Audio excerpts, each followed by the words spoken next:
Vale, bueno, pues muy buenas a todos, muchas gracias por asistir.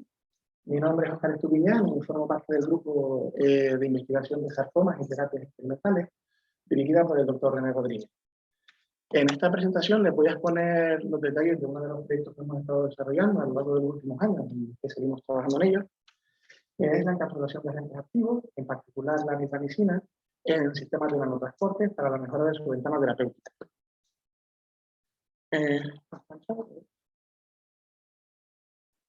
Los sarcomas son un grupo de patologías neoplásicas consideradas raras que provienen de la transformación oncogénica de células madre mesenquimales o bien de linajes derivados de estas mismas. Histológicamente son un grupo muy variado, podríamos establecer dos grandes grupos, sarcomas primarios de hueso y sarcomas de tejido blando. Y bueno, la naturaleza mesenquimal, aparte de las características normalmente asociadas al desarrollo neoplásico, su naturaleza mesenquimal les otorga una serie de características particulares, pueden aparecer prácticamente en cualquier región anatómica, suelen expresar marcadores moleculares en común con células del estroma, y además suelen estar asociados a una densa matriz extracelular, veremos que esto es importante, y suelen presentar un elevado potencial metastásico, motivo por el cual los sarcomas se suelen considerar tumores muy agresivos. Uno de los principales factores que hacen que los sarcomas sean tan agresivos es la presencia de células madre tumorales. Una vez la célula de origen del sarcoma comienza a proliferar, la inestabilidad genética que suele estar asociada al desarrollo neoplásico puede producir que aparezcan subpoblaciones celulares heterogéneas dentro de un mismo tumor. Entre estas subpoblaciones, algunas pueden tener un fenotipo equiparable a las células madre sanas. Estas células van a encargarse de la progresión tumoral y del mantenimiento, que están estrechamente relacionadas con la aparición de metástasis y recidiva. En términos generales, las células madre tumorales presentan una capacidad de autorrenovación, un elevado potencial metastásico, son capaces de diferenciarse y especializarse. En teoría, una célula madre por sí sola es capaz de regenerar el tumor. Se encargan de la homeostasis, del mantenimiento de la homeostasis dentro del propio tumor. Suelen expresar a nivel molecular marcadores asociados a pluripotencia y además expresan diferentes mecanismos de invasión y metástasis. Dado que nuestro grupo se basa en el desarrollo de nuevas estrategias terapéuticas para el tratamiento de sarcomas, tenemos que conocer muy bien qué mecanismos de defensa cuenta el tumor. Por un lado, la propia inestabilidad genética que habíamos mencionado. Las diferentes subpoblaciones celulares que pueden aparecer dentro de un tumor puede provocar que algunas de estas tengan más facilidad para adaptarse a condiciones de estrés que nosotros generemos. Por otro lado, tendríamos gradientes espaciales, la propia masa tumoral o la matriz extracelular, importante en sarcomas, que puede limitar de alguna manera el acceso de forma homogénea a todo el tumor de oxígeno, nutrientes o de los propios agentes activos que nosotros empleamos para tratar el tumor. Además, contamos con el reclutamiento de células del estroma por parte de las células oncogénicas para favorecer el crecimiento tumoral, y tampoco podemos obviar la presencia de células madre tumorales.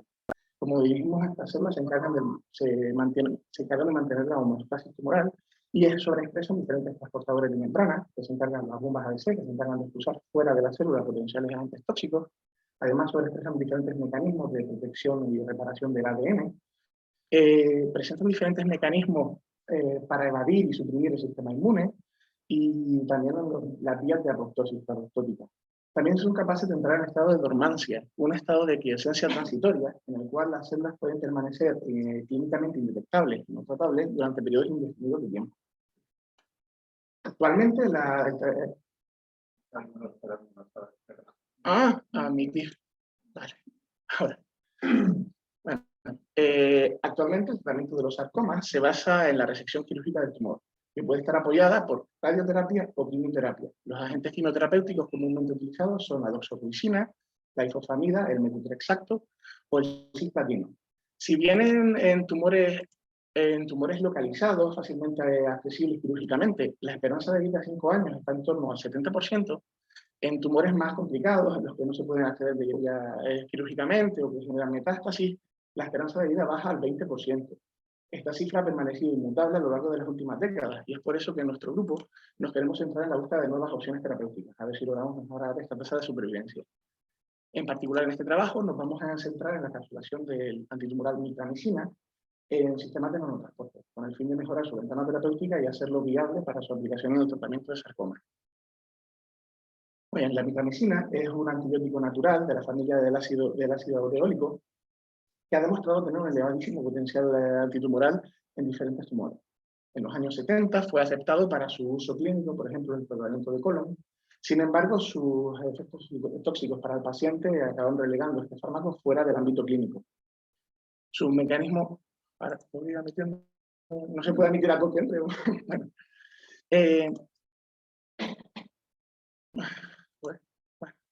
El mecanismo de acción de este fármaco es la unión a zonas del ADN ricas en guanina y citosina, de manera que bloquee la unión de factores de transcripción claves, como puede ser el principal mecanismo ST1, que es la principal diana de la mitramicina. Está involucrado en múltiples funciones celulares, como la proliferación celular, respuesta al estrés, inducción de la apoptosis, evasión y metástasis o angiogénesis. Nosotros en nuestro grupo hemos explorado la mitramicina para el tratamiento de sarcomas desde diferentes estrategias. Por un lado, hemos tenido buenos resultados con un análogo de la mitramicina, el S8042, que es capaz de reducir considerablemente la toxicidad de este fármaco, a la vez que sigue eliminando efectivamente los sarcomas y las células madre tumorales dentro del sarcoma. Pero en este trabajo nos queremos centrar en la encapsulación de la mitramicina para mejorar su ventana terapéutica. ¿Qué esperamos conseguir encapsulando este compuesto? Por un lado, mejorar el tiempo de vida medio del mismo en el organismo. Por otro lado, facilitar el traspasar las diferentes barreras fisiológicas en dirección al tumor. Y además queremos abrir la puerta, bueno, estamos ahora en ello, a la funcionalización de la membrana de las nanopartículas, al recubrimiento, para intentar generar una suerte de terapia dirigida, una terapia dirigida a diferentes subpoblaciones celulares concretas. Para ello es muy importante ser capaces de controlar las características de los nanotransportadores, teniendo en cuenta que la composición de los mismos siempre debe ser inocua y biodegradable en el organismo, y que debemos controlar muy bien y optimizar los métodos de preparación.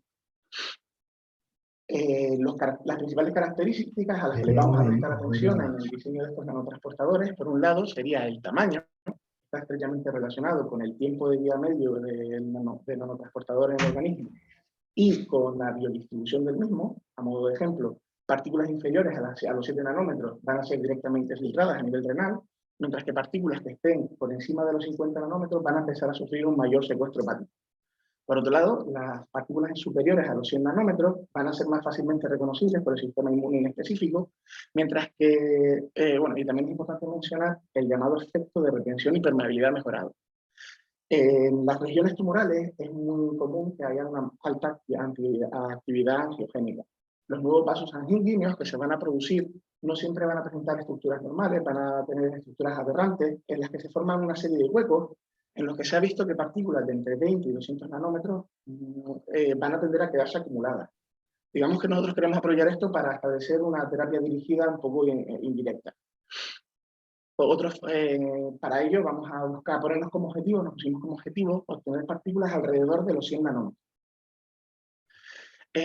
Otros factores importantes son el índice de polidispersidad, PDI, que hace referencia a la dispersión de tamaños en una muestra de nanopartículas. Se considera una muestra monodispersa cuando el valor del PDI es inferior a 0,4. El objetivo es conseguir la mayor monodispersidad, por lo tanto las cifras a ser posible más bajas.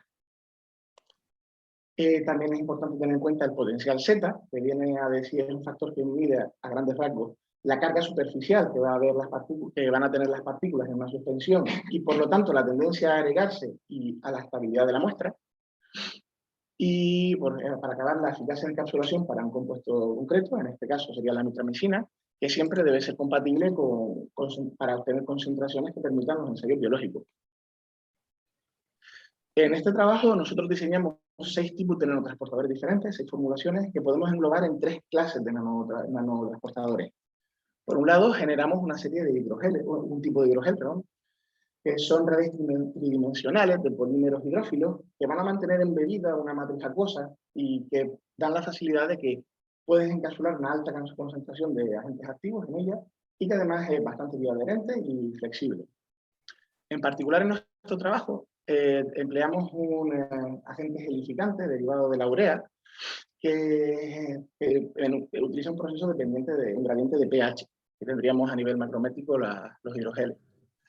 En condiciones fisiológicas, cuando este hidrogel es expuesto a condiciones fisiológicas, observamos que a lo largo de 24 horas el hidrogel había liberado la totalidad de la mitramicina. Por otro lado, generamos tres formulaciones de nanovesículas, que son nanopartículas compuestas por moléculas antifílicas, que van a tender a ordenarse en capas o bicapas concéntricas, de manera que quede un núcleo acuoso en el interior, y en la membrana se encuentra un entorno lipofílico para encapsular diferentes naturalezas de compuestos. Estas partículas suelen ser muy estables. Los métodos que empleamos para producir las nanovesículas en este trabajo, hay muchos métodos, fue por un lado el método de hidratación en película fina. Imagínense es una fase orgánica en la que vamos a disolver los componentes de membrana, a ser lipofílicos en la fase orgánica van a disolverse efectivamente, y que vamos a ir evaporando en un rotavapor lentamente. De manera que en el recipiente que empleemos va a quedarse una película recubriendo las paredes del recipiente, que vamos a rehidratar con una fase acuosa. A rehidratarlos y someterlos normalmente a algún tipo de energía, puede ser somicación o agitación amplia, vamos a acabar obteniendo las moléculas de membrana, van a agruparse formando las nanovesículas. El otro método que emplearemos es la inyección de fase orgánica, normalmente etanol.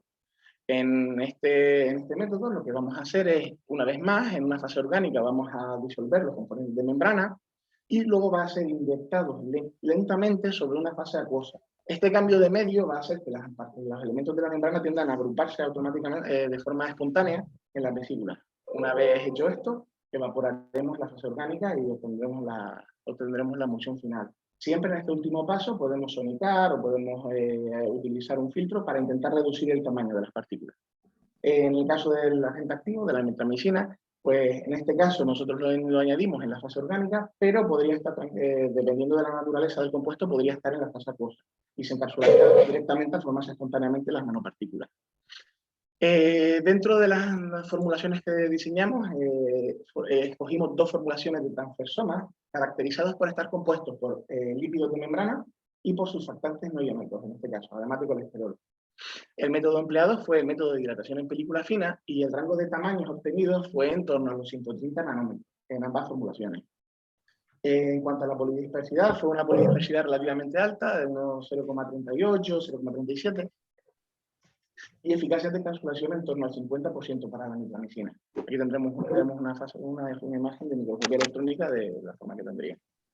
Por otro lado, generamos una formulación de liposomas compuestos casi exclusivamente por lípidos de membrana, en este caso, generados por el método de inyección en etanol y que dio un rango de tamaño de unos 81 nanómetros, muy monodispersas, un PDI de 0,08 y una alta eficacia de encapsulación del 92%.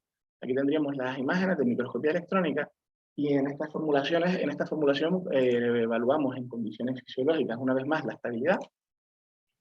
Como vemos en esta gráfica, el radio hidrodinámico, que es una medida del tamaño medio de todas las partículas en la muestra, permanece estable a lo largo de diferentes semanas y la polidispersidad va aumentando a partir de la primera semana, pero muy poco, sigue dentro de los parámetros que consideramos aceptables. En cuanto a la liberación de la nitramicina en condiciones fisiológicas, observamos que si bien en las primeras 5 horas la liberación era relativamente alta, cuando pasado este tiempo, liberado el 40% aproximadamente de la nitramicina, el ratio de liberación disminuía considerablemente y a lo largo de varios días la liberación era muy pausada. Para acabar diseñamos dos formulaciones diferentes de nanopartículas poliméricas. Estas están compuestas por la agrupación de polímeros y la ventaja que presentan estas nanopartículas, entre otras muchas, es que tenemos un amplísimo espectro de polímeros con los que podemos conformarlas. Por lo tanto, es muy fácil variar y escalar la producción de estas nanopartículas. Los métodos empleados para estas partículas fue, por un lado, el método de evaporación del disolvente. En este caso, las fases acuosas y orgánicas con los componentes de membrana son directamente mezclados y sometidos a una inducción energética amplia. Puede ser sonicación o muchísima agitación, de manera que los polímeros van a agruparse en estas nanopartículas. Una vez generados las nanopartículas poliméricas, evaporamos en la fase orgánica y tendríamos ya la emulsión. El otro método es el método de nanoprecipitación. Este método se basa en partimos de una mezcla, una vez más, de fase acuosa y orgánica con los componentes de membrana e iremos con agitación y de una manera muy pausada evaporando lentamente con calor la emulsión, de manera que cuando desaparezca la totalidad de la fracción orgánica, de la fase orgánica, obtendremos las nanopartículas formadas. En este caso, también el fármaco, la mitramicina, pues formó parte de la mezcla inicial. Generamos, como dije, dos formulaciones diferentes de nanopartículas poliméricas. Una de ellas, nanopartículas, bueno, micelas, más bien nanomicelas de PLGA, que contenían además de PLGA, de SPAN60 y colesterol, un surfactante y colesterol, generadas por el método de evaporación del disolvente y que nos dio un rango de tamaños en torno a 220 nanómetros, muy monodispersas, un PDI de 0,1, y que fueron capaces de encapsular aproximadamente el 90% de la mitramicina. Por otro lado, generamos unas nanopartículas poliméricas de ácido poliláctico, de PLA, generadas por el método de nanoprecipitación, con un rango de tamaños en torno a los 160 nanómetros y con un PDI de 0,16, bastante aceptable. En cuanto a la eficacia de encapsulación, fue del 23%. En este caso, las partículas también fueron bastante estables a lo largo del tiempo. Se corta un poquito la gráfica por la imagen, pero vemos que a lo largo de varias semanas el rango de tamaños y la polidispersidad apenas varía. Y en unas condiciones fisiológicas observamos que el ratio de liberación de mitramicina era un poco a caballo entre el hidrogel que habíamos observado y las nanovesículas. A lo largo de las primeras 24 horas se había liberado la totalidad del fármaco, pero en un ratio bastante intermedio.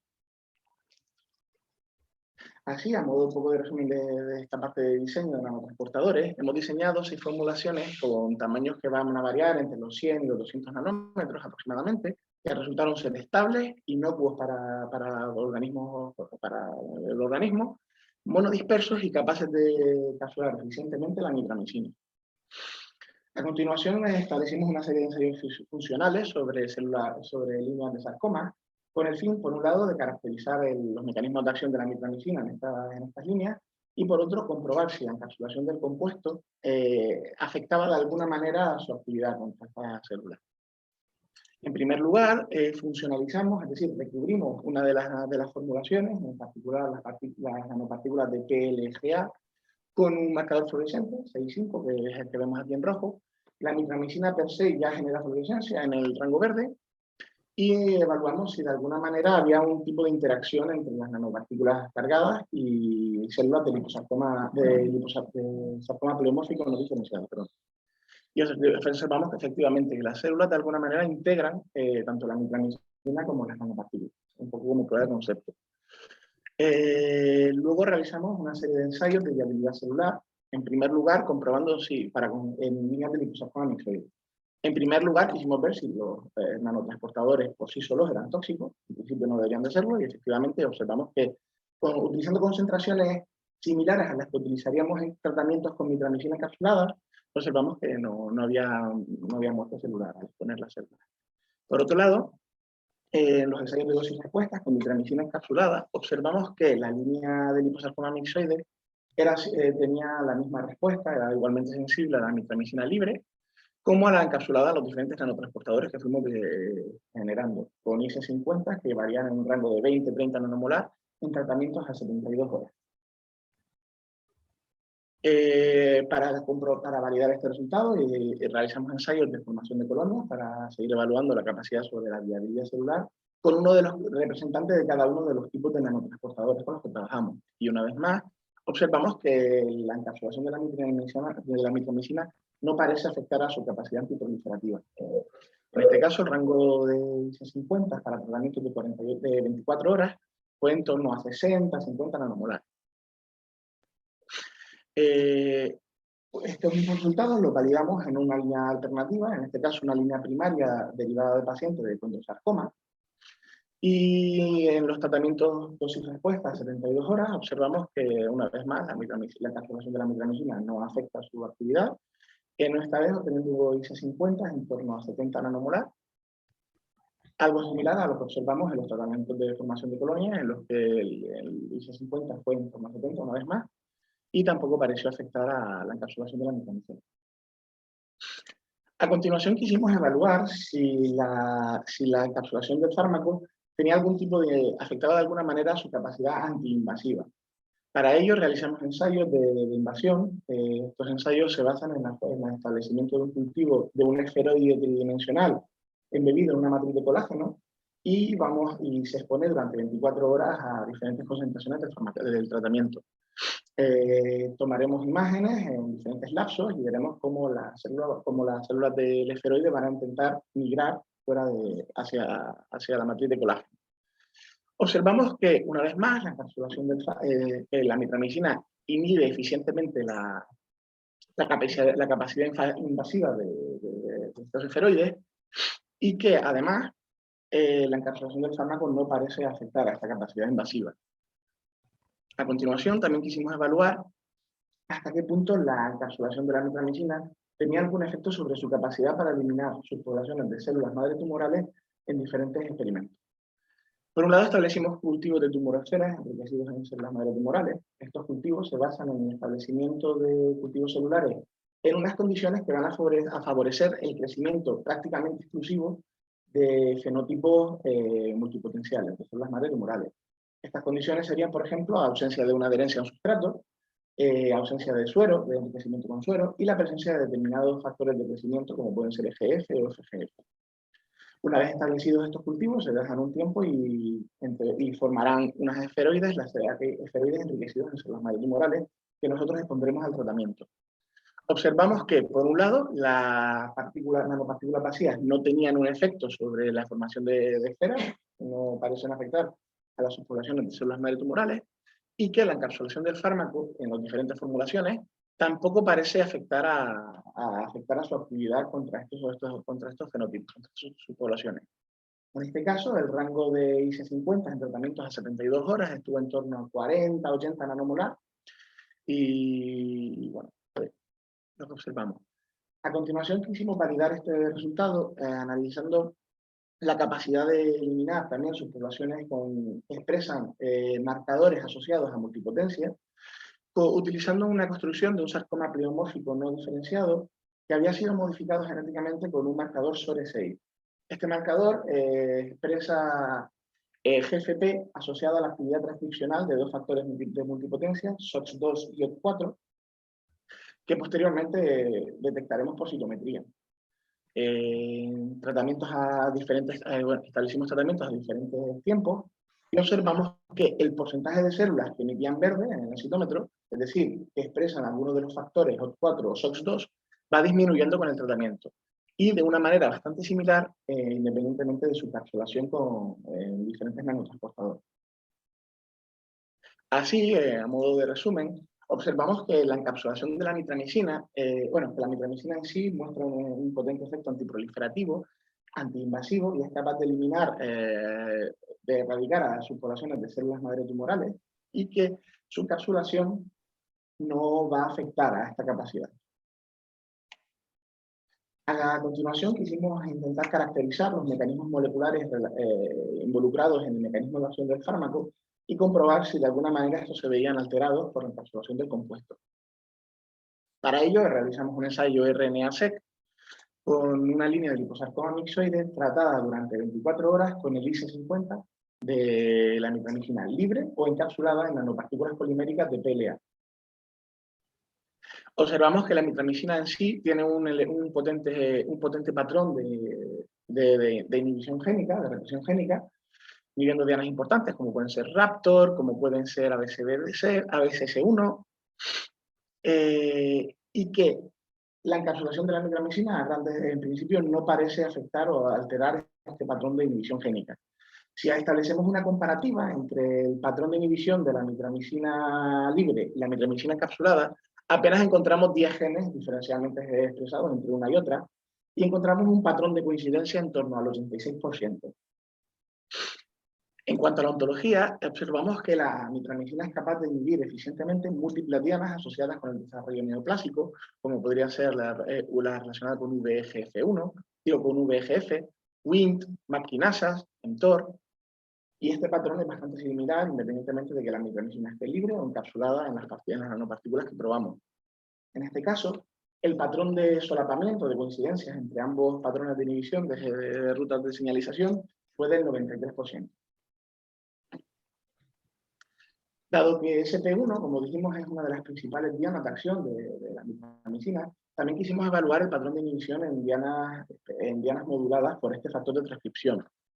Observamos de que en general el perfil de inhibición es bastante amplio, inhibiendo dianas importantes, por ejemplo, relacionadas con la inhibición, como pueden ser MYC, mTOR o EGF, con la angiogénesis, como puede ser VEGFA, con el ciclo celular, como CX, ATRN o ATRX, incluso transportadores de membrana asociados, como vimos, a tipos multipotenciales, como pueden ser ABCC1, factores antipotóticos, como BCL2, o mecanismos de invasión y metástasis, como pueden ser CDH4 o diferentes metaloproteasas. Y tengo aquí a alguien sin admitir. Como CDH4 o diferentes metaloproteasas. Sí, en teoría. Vale. Estos mismos resultados los quisimos validar mediante Western blot y realizamos un ensayo a extractos de proteínas obtenidos con un dosis respuesta de diferentes dianas moduladas por SP1. En particular, analizamos el propio SP1, CEMIC, surbivina, VEGF, PSL2 y IGFR1. En todas las formulaciones encontramos un patrón dependiente de dosis de inhibición de estas dianas, lo cual confirma lo que habíamos observado en el RNA-seq, bastante eficiente y similar en las diferentes formulaciones, tanto de mitramicina libre como encapsulada en nanotransportadores. Estos mismos resultados los comprobamos en la línea primaria de condrosarcoma y observamos una vez más el mismo patrón dependiente de dosis en el que las dianas moduladas por SP1 eran inhibidas eficientemente. Así, la mitramicina encapsulada retiene el potencial para reprimir la activación de múltiples rutas de señalización en sarcomas, como aquellas incluidas moduladas por SP1. Para acabar, una vez hubimos comprobado que efectivamente la encapsulación de la mitramicina no parece interferir en su actividad antineoplásica en los ensayos in vitro, quisimos dar un paso más allá y comprobar si efectivamente la encapsulación del compuesto mejora su respuesta en vivo. Y para ello establecimos una serie de xenógrafos tumorales con una línea modelo de liposarcoma mixoide, ratones inmunodeprimidos, y lo tratamos con mitramicina a diferentes concentraciones, a 1 miligramo kilo o a 2 miligramos kilo 2 veces en semana, con mitramicina libre o encapsulada en los liposomas. Observamos que la mitramicina logra inhibir el crecimiento tumoral, pero cuando está encapsulada lo hace de una manera considerablemente más eficiente. Mientras que la mitramicina a la concentración más baja, a 1 miligramo kilo, logra una inhibición del crecimiento tumoral en torno al 51%, sería hasta aquí, la mitramicina encapsulada en liposomas consigue una inhibición del crecimiento tumoral del 74-75%. En las concentraciones mayores, de 2 miligramos kilo, observamos que la mitramicina libre logra inhibir el crecimiento tumoral en torno a un 91,5% aproximadamente, y que la mitramicina encapsulada en los liposomas, a una mayor concentración, logra inhibir el crecimiento tumoral al 100%, al 100% aproximadamente. Estos mismos resultados los validamos tomando la masa de los tumores del experimento y observamos la misma tendencia. En cuanto a la toxicidad del fármaco, era la principal función que queríamos paliar en la encapsulación del fármaco, observamos que si bien todos los ratones a lo largo del experimento fueron ganando peso en todos los tratamientos, aquellos que fueron tratados con mitramicina libre ganaron peso a un ratio inferior al resto. Si analizando el tejido hepático de los ratones tratados, observamos que aquellos ratones tratados con mitramicina libre mostraba estatosis microvesicular, así como que algún que otro foco de necrosis hepatocelular. Sin embargo, el tejido hepático de los ratones tratados con mitramicina encapsulada no mostraron esta tendencia. Por lo tanto, sí que podemos confirmar que parece ser que la mitramicina encapsulada es menos tóxica que la mitramicina libre. Así, a modo de resumen, la mitramicina encapsulada en liposomas demostró una mayor capacidad que la libre para inhibir el crecimiento de sarcomas, a la vez que produjo una menor toxicidad para los ratones. Con estos datos que hemos observado, bueno, ¿qué es lo que...? Porque ahora parece que bloqueo. Ya, ahora, ya, sí, ya. Vale. Bueno, con estos datos que les hemos enseñado, pues un poco en lo que estamos... Vale, se fue.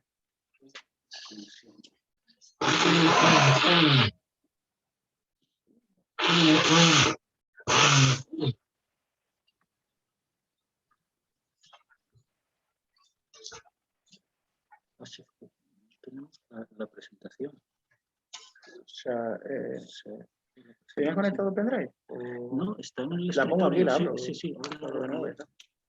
Pero está... Bueno.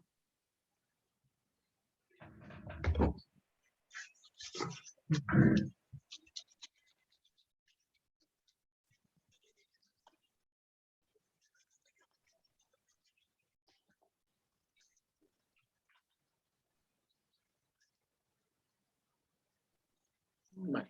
Bueno, pues disculpen. Con los datos que les hemos enseñado, pues en qué estamos trabajando ahora. En primer lugar, profundizar en los ensayos en vivo. Lo que hemos hecho es una prueba de concepto, pero hay que establecer ensayos mucho más en profundidad. Por un lado, determinar la concentración máxima de nitromicina con la que podemos tratar los ratones, si esta aumenta cuando la nitromicina está encapsulada. Por otro lado, caracterizar el release, la liberación, la eliminación de la nitromicina de la sangre del animal, así como intentar evaluar dónde se va las zonas de mayor acumulación del fármaco cuando está encapsulado y cuando no. Además de esto, estamos trabajando en la funcionalización de la superficie de diferentes nanotransportadores, por un lado con el fin de establecer terapias dirigidas contra sus poblaciones celulares concretas, y por otro, intentando revertir o intentando sensibilizar a diferentes células con resistencia a fármacos de manera directa.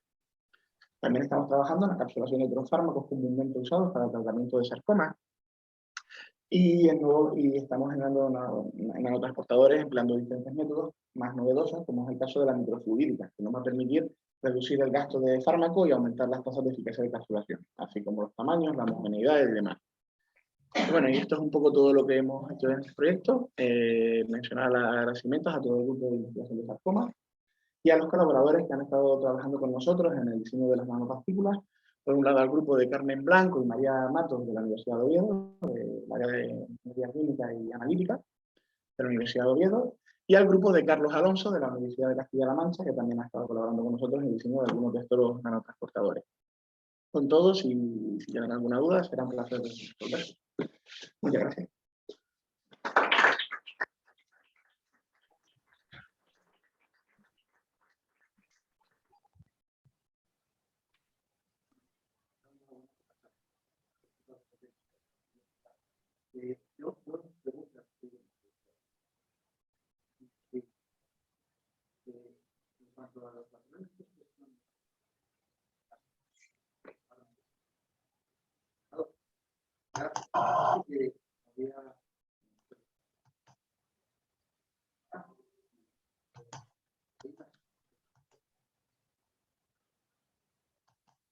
Pero luego que parece que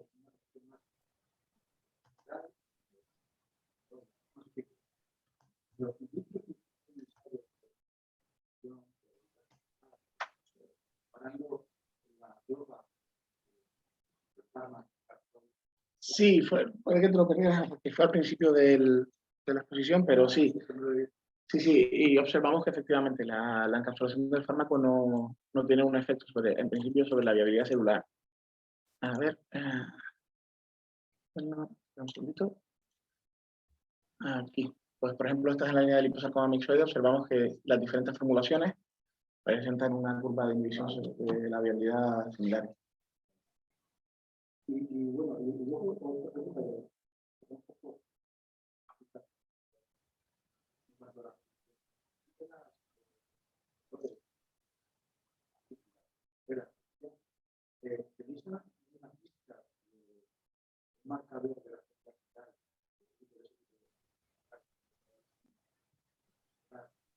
sí, pues precisamente estamos planteando hay que profundizar más, pero a nivel general, por ejemplo, la funcionalización con ácido hialurónico, dada la naturaleza mesenquimal de las células tumorales, de los sarcomas, tienden a expresar bastante CD44, que es un receptor para el hialurónico, y en particular las células madre tumorales de sarcomas sobreexpresan mucho este marcador. Entonces, digamos que es el primer foco que tenemos como prueba de concepto. También hay diferentes anticuerpos que podríamos funcionalizar con ellos para dirigir el tratamiento. Pero bueno, ahora mismo los ensayos que estamos analizando ya sobre seguro para ver qué tal va la funcionalización y demás es con el hialurónico o con polietilenglicol, pero esto es más para funciones técnicas, para dar más estabilidad a la muestra, un menor reconocimiento por parte del sistema inmune, Pero en cuanto a dirigir el tratamiento, vamos más por ahí.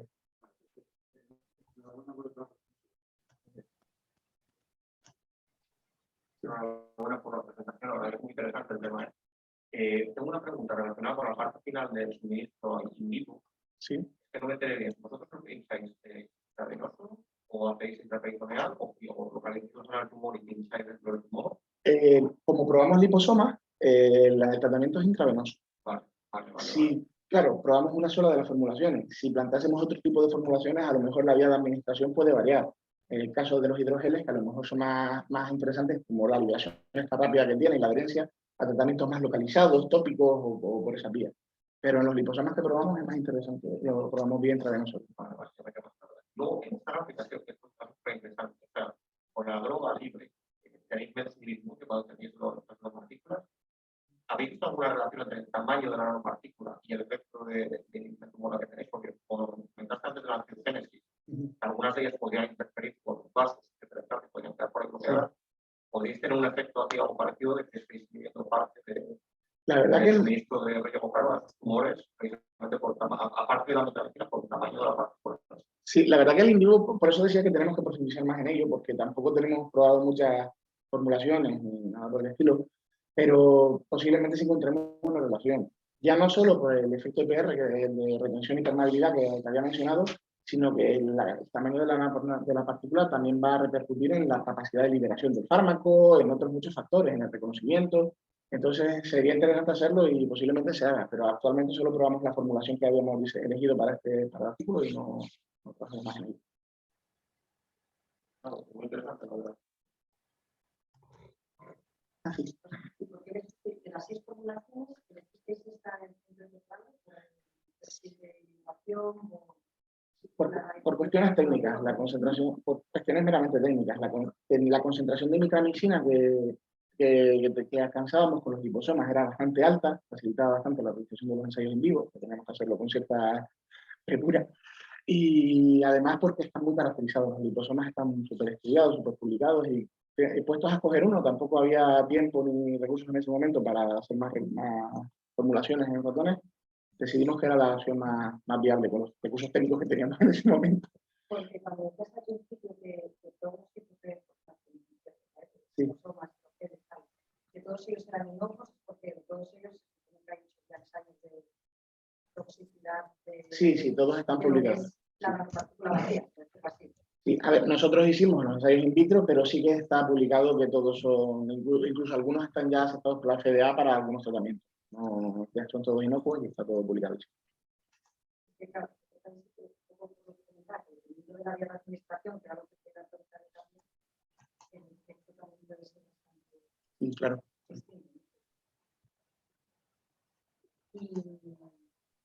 Y el hecho de que veáis menos toxicidad, realmente es porque al final eso no lo sabéis, ¿no? En este experimento, si acumuláis más micramicina en el tumor.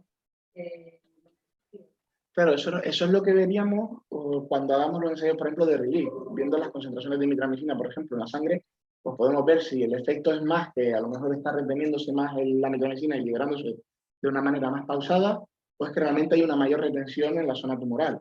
Para eso tendríamos que hacerlo. No, eso es lo que queda pendiente. Pero sí, es lo importante, pues si queremos seguir adelante con esto, es lo siguiente que tenemos que dar ya. Y una duda técnica. En los ensayos in vitro, ¿cómo controlas al final pues así tienes el mismo efecto capturado que capturado? Sí. Allí entiendo que cuando las dosis que aplicas tienes que tener en cuenta la alimentación. Quiero decir, ¿cómo controlas la dosis en las encapsuladas versus? Claro, nosotros, para hacer el ensayo. Sí. ¿Me explico, no? Sí, más o menos. Nosotros vimos que la liberación y la modificación de las partículas en condiciones no fisiológicas, en nevera y demás, se retiene bastante, no se modifica. Una vez establecemos el tratamiento, consideramos que echamos la micramicina o la micramicina encapsulada y consideramos que los diferentes patrones de liberación del compuesto van a reproducir de alguna manera lo que sería en vivo. Obviamente no, es in vitro, no es el mismo experimento. Pero no lo controlamos, no vamos tomando medidas a ver cómo va soltando la... Pero, por ejemplo, tenías algo. ¿te refieres a cuantificar la micramicina encapsulada? Vale. Esos son los ensayos que había enseñado de liberación, perdona, no te estaba entendiendo, Mónica. Los ensayos que había enseñado de liberación se hicieron en condiciones fisiológicas, o sea, a 37 grados, en una dilución. Entonces, ahí ya más o menos sabemos, aquí por ejemplo, aquí ya sabemos cómo va a estar liberándose la mitramicina de las nanopartículas en una dilución fisiológica que es la que tendríamos in vitro. ¿Vale? Sin embargo, también hay que tener en cuenta que cuando en este experimento que observamos aquí, observamos que en cuestión de 6 horas las células integran las nanovesículas. Entonces habría que ver hasta qué punto esa vesícula se descompone al entrar en la célula o no. No sé si me estoy explicando. Sí, pero por ejemplo, tienes ahí en ese perfil, tienes al final se libera el 100%, pero tenías más como la Claro, pero que no, a lo que quiero ir con esto es que no se haya liberado de la nanopartícula no significa que de alguna manera la célula haya sido capaz de integrar la nanopartícula y que sí que esté haciendo un efecto sobre la misma. No sé si me estoy explicando. Sí, pero al introducirse, por ejemplo, aquí, perdona, aquí estamos viendo que el rojo que está en la membrana de las partículas está dentro de la célula. Lo que habría que caracterizar es si ese rojo, si ese que está dentro de la célula, forma parte de vesículas que están dentro de las células y que aún así van a ir liberando la mitramicina, o si al entrar en el proceso de endocitosis hay una disgregación de la partícula y realmente tenemos ya la mitramicina libre. No sé si me estoy Es que explicando. lo que me sorprende es que con perfiles de liberación tan distintos, no veas ninguna diferencia. Yo sinceramente creo que una vez... Me explico, porque entiendo que la concentración de mitramicina en la partícula Claro. la calculas previamente. Sí. O sea, quiero decir que las diferentes eficiencias de encapsulación sí que las tienes en cuenta. Sí, claro. Sí. No hay ningún error. No, a ver. Bueno, Darte cuenta que lo que estás calculando de RIS no equivalente a lo que pueda hacer la sangre. Los cosmos que no están en las células seguramente resultan. Es lo que estoy diciendo. Una vez, claro. Estás ya, calculando eso sería en el individuo. el tiempo en que la partícula está liberando, digamos, circulación en condiciones similares la carga que tiene. Pero que te pase toda la célula. Que probablemente lo que hemos visto, probablemente una vez entra en la célula, yo creo que la mitad está liberándose por lo que vimos. Vimos que el efecto es el mismo. Entonces, muy probablemente al introducirlo, de alguna manera digrega la nanovesícula. Y en el en vivo pues lo veremos cuando hagamos los estudios de RIS o eso de la sangre. Sí, es que realmente los in vitro son válidas simplemente que la encapsulación de la mitramicina no interacciona de alguna manera con el nanotransportador, inhibiendo su actividad. Una vez comprobamos eso, realmente donde esperamos ver una diferencia más notable es en los in vivo, que es donde va a haber la acumulación que habíamos hablado, la liberación más pausada, es lo que...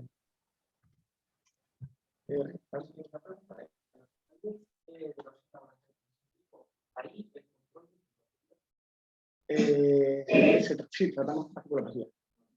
Sí, hicimos algunos con partículas vacías, no todos, pero sí establecimos. El control es ratones tratados con vehículos. Sí, pero con vehículos. O sea, tratamos para las gráficas, tratamos con suero, los ratones, pero sí que pusimos ratones con partículas vacías y observamos que no eran tóxicos. No.